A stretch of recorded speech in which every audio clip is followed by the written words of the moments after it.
Hello everyone, আসসালামু আলাইকুম। সকলকে all job news and education চ্যানেলে স্বাগত জানাই।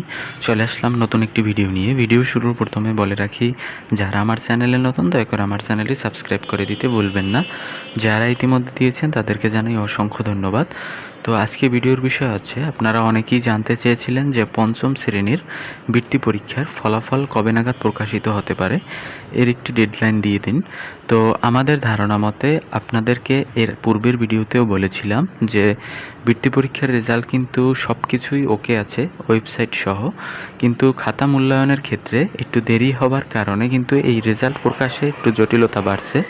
এজন্য বলা যায় যে আপনার যেহেতু কোরবানির ঈদ হচ্ছে 28 মে, তো 28 তারিখের আগেই কিন্তু আপনাদের রেজাল্টটি প্রকাশিত হতে পারে। আপনি ধরে নিতে পারেন আপনার ঈদের আগে ইনশাল্লাহ আপনার বৃত্তির রেজাল্ট প্রকাশ হবে।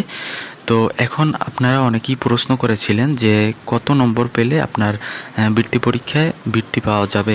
তো কত নম্বর পেলে, দেখেন আপনার টোটাল হচ্ছে 400 মার্কসের পরীক্ষা অনুষ্ঠিত হয়েছে। তো এই 400 নম্বরের ভিতরে সবচেয়ে গুরুত্বপূর্ণ বিষয় বা গুরুত্বপূর্ণ সাবজেক্ট হচ্ছে আপনার ইংরেজি এবং হচ্ছে অঙ্ক।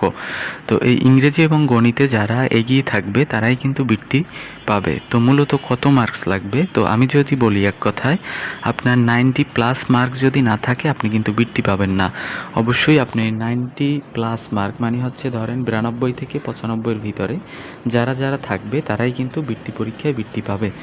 তো বিশেষ করে কিন্তু আপনার অঙ্ক এবং হচ্ছে ইংরেজিতে যাদের বেশি মার্কস থাকবে তারাই কিন্তু এগিয়ে থাকবেন। তো আশা করি আপনারা বুঝতে পারছেন। এই ছিল আজকের ভিডিও। দেখা হবে পরবর্তী কোনো ভিডিওতে।